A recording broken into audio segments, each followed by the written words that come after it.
We endured being tortured in the Gulag for 70 years, and now they have banned us from protesting, reading, watching their own media, essentially even thinking, commenting and uttering some words aloud. Another country would have exploded, but we have our Russian habit to endure and wait for something. This really annoys many. Some want Russians to take pitchforks and overthrow Putin. Others want them to rush to the military enlistment offices, signing for the front lines in the name of Great Russia. However, the majority of Russians seem not particularly drawn to either prospect, and simply want to be left alone. Hello everyone, my name is Vlad and I'm from Russia. I'm an ordinary guy from Eastern Siberia. I'm 27 years old and I have lived in Siberia for 18 years, and 4 years in Moscow. I have worked with people of all ages. And what has always surprised me that especially people over 40 years are less inclined to express their opinions and voice dissatisfaction. It has always surprised me because there are a lot of dissatisfied people in Russia.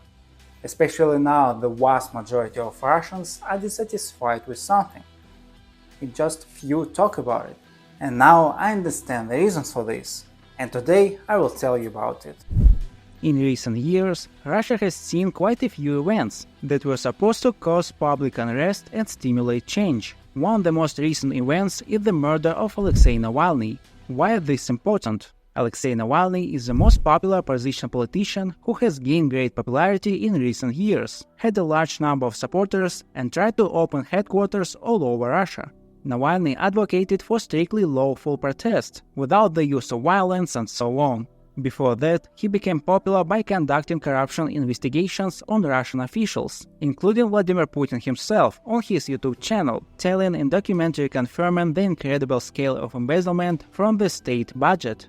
I've never seen Alexei as my president. Regarding Navalny as a politician, his program, his past, of course, there are questions, but what he did is very important. His videos about corruption in Russia garnered millions of views, and the video about Putin's palace, where according to Navalny's evidence, billions of rubles were spent, garnered over 120 million views. And if Vladimir Putin was really as he presents himself in the world in Russian media, decent, honest and clean, he would have provided evidence that Navalny lied in his investigations, or would have punished officials for stealing. But instead of refuting him, he and his team were arrested and fined heavily, and Vladimir Putin and other officials simply said, "It's not mine, he is lying," and everything was forgotten. They got away with it. But the notion that people in Russia didn't protest or express their opinions before is incorrect. There have been numerous protests. In 2005, people protested against the Chechen war and Putin's policies. Also against the rising utility prices. In 2011 there was a rally against the unfair elections to the State Duma, where Alexei Navalny spoke out loud in the microphone in front of thousands of people, calling Vladimir Putin's political party the party of crooks and thieves. Then Navalny and several other leaders were arrested, and those who remained free managed to organize a new rally, which attracted more than 100,000 people. In 2013, despite the cold, thousands of people came out against the law banning the adoption of Russian children by foreigners. They protested against the occupation of Crimea. For example, in 2013, Alexei Navalny ran for mayor of Moscow, but he was charged with embezzlement of state property. His team decided to suspend the pre-election campaign and called for protest. About 20,000 people came out in support of Navalny in Moscow at that time, making it the largest unsanctioned rally in Russia's history up to that point. As a result, the authorities did not provoke protest sentiments and released Navalny, but he only garnered 27% in the Moscow mayoral elections, which was not enough. In March 2017, Navalny released a video investigation about the former president and the current Prime Minister of Russia, Dmitry Medvedev. In this video, Navalny talked about the incredible wealth and corruption schemes of the former president. Tens of millions of views brought thousands and thousands of Russians to the streets, chanting "Demon get out" and "Putin is a thief." The authorities allowed rallies in only 25 cities, but protests took place in more than 100 cities across Russia. Navalny organized strikes because he was not allowed to run for president of Russia, and also massive protest after Navalny returned to Russia and was immediately arrested. There, protesters were detained with incredible cruelty, beatings, sentences, and fines. And the question here is, will Navalny's death prompt thousands of people to take to the streets and demand justice? Of course not. On the day of Navalny's death, when people simply came to lay flowers, more than 300 people were detained. Alexei Navalny's case is not the first killing of opposition figures. Even if it was not a direct murder, he was sent to the punishment cell 27 times in 3 years, which could not fail to significantly affect his health. Before him, there was Boris Nemtsov. He, along with Alexei Navalny, led the protest in 2012. He strongly criticized Vladimir Putin, and in February 2015, in an interview on camera, he called Vladimir Putin crazy. Он ёбнутый Владимир Путин, чтобы вы поняли. The next day, he was shot several times in the back, on a bridge in front of the Kremlin. In 2009, lawyer Sergei Magnitsky was killed in prison. He had exposed embezzlement of 5.5 billion rubles from the state budget. In 2006, Anna Politkovskaya, a famous journalist who paid special attention to the conflict in Chechnya, was killed in the elevator of her own building. There have also been numerous unsuccessful attempts to poison various opposition figures and their relatives. The authorities have always feared rallies. In March 2012, Putin won uncontested elections, and on May 7, the inauguration was supposed to take place. That is the ceremony of his formal entry in the presidential office for the third time. Throughout the first month of 2012 until May 6, force was withheld and not applied against demonstrators during the elections, which could have led to the mobilization of dissatisfied voters, and people would go to vote for other candidates in protest. Therefore, in February 2012, despite the very cold weather, tens of thousands of people marched through the center of the capital with the slogans against Putin. Even a huge banner with the inscription "Putin go away" was hung opposite the Kremlin. But everything changed after the inauguration. On the eve of May 6, a large protest demonstration gathered in Moscow, where people wanted to show Putin that they did not agree with his eternal rule. At the head of the column were Alexei Navalny and Boris Nemtsov. In the end, the column was met by hundreds of pieces of equipment and thousands of special forces soldiers. The police began to block the passage to Red Square, and the crash ensued. In order not to succumb to provocations from the police, people sat on the asphalt to demonstrate the peaceful nature of the protest. When the riot police went straight into the crowd, began to disperse tear gas, and a terrible crash began. Protest leaders Nemtsov and Navalny were arrested. Hundreds of people were also harshly detained, beaten, and trampled. Russian news portrayed protesters as hooligans who only incite disorder. When asked if the riot police were too zealous in detaining people, Kremlin spokesman Dmitry Peskov replied, "For a wounded police officer, the livers of protesters need to be spread across the asphalt." Then Putin tightened laws regarding any public actions. Now wearing masks at events with the same theme may be considered a mass event. Among the new punishments are compulsory labor, and the main change is a significant increase in fines for illegal rallies. Putin insists that all protests are paid for and inspired from within the country by those who collaborate with foreign embassies. Then Russia's authoritarian power has been strengthening for over a decade. The opposition and any dissent within Russia's borders have been eliminated. The country has faced problems with elections, a free press, human rights, and so on. However, such processes began to accelerate particularly actively from 2020, when the coronavirus epidemic began. Strict quarantine measures around the world allowed authoritarian leaders to significantly strengthen their power. Restrictions on citizens' rights and freedoms occurred under the slogans protecting citizens from disease. However, in practice, a seizure of power occurred. Due to the dangerous epidemiological situation, any rallies and protests were banned. Any dissent was suppressed. Opposition figures or potential government opponents were either imprisoned or forced to flee. Independent media began to be massively banned or called foreign agents, and human rights organizations were liquidated one after another. Even Memorial, which investigated the victims of totalitarian regimes, was banned in Russia.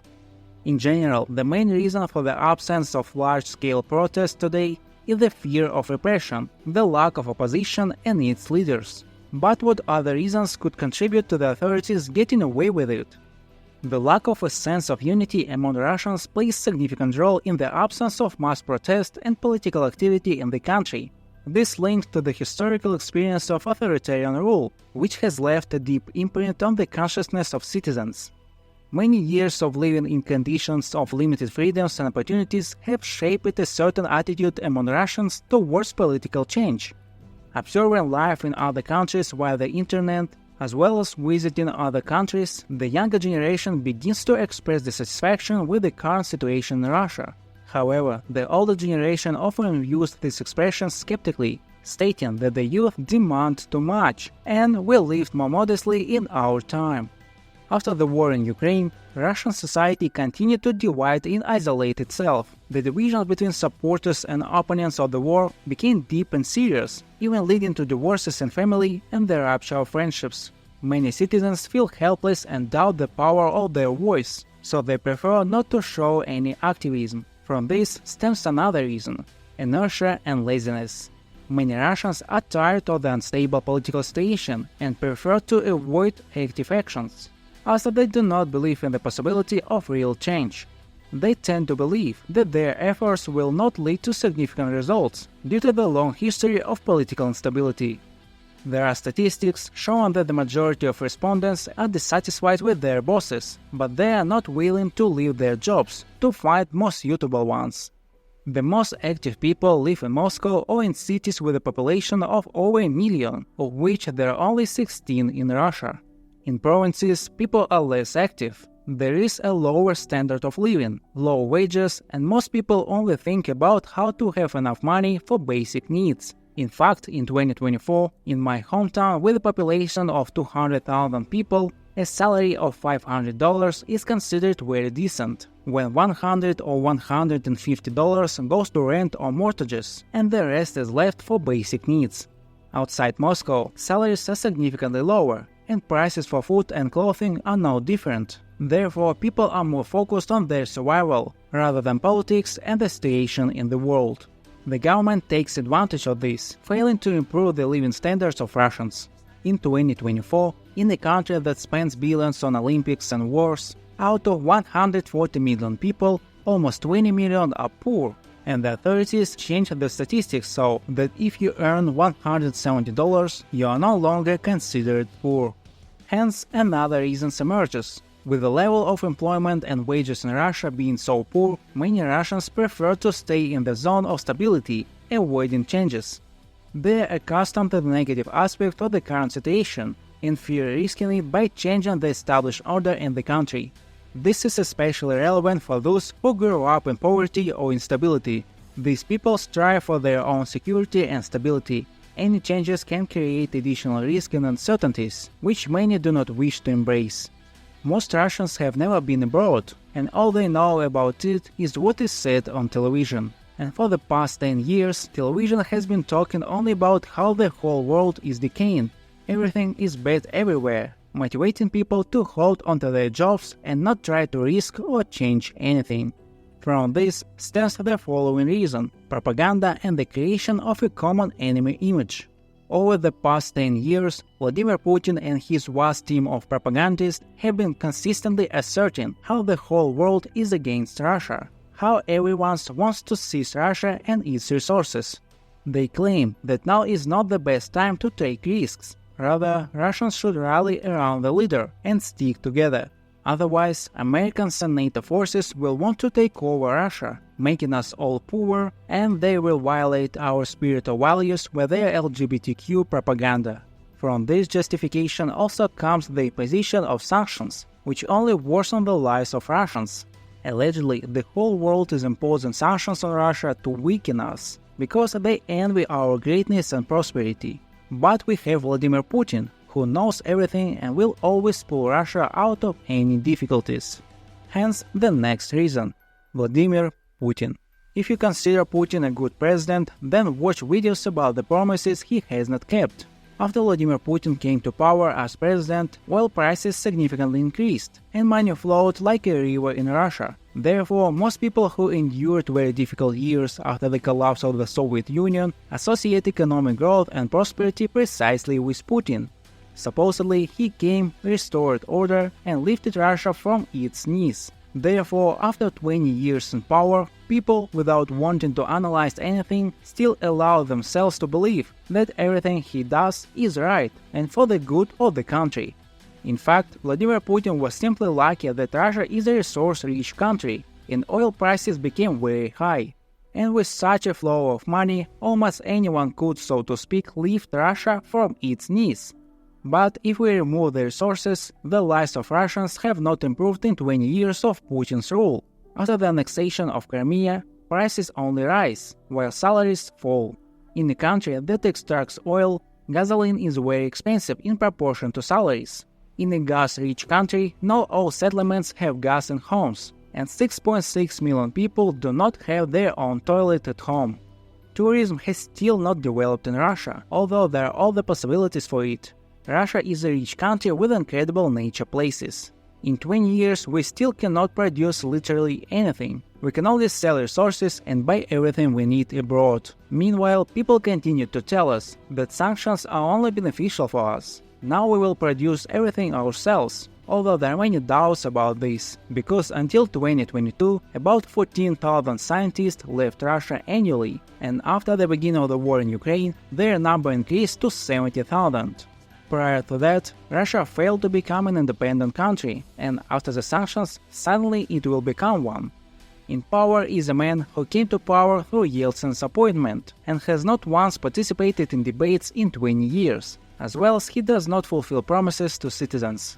Every year for 20 years, he promises to eradicate poverty in Russia. During his rule, all political opponents left the country, or ended up in prison or were killed. Russia has no fair elections, and perhaps the only fair elections were the last time in 2000, and even that is not certain. Putin is an excellent manipulator, staying in power through harsh control over loyalists and the elimination of non-compliant individuals, manipulating statistics, spreading propaganda, and creating the illusion of a common enemy.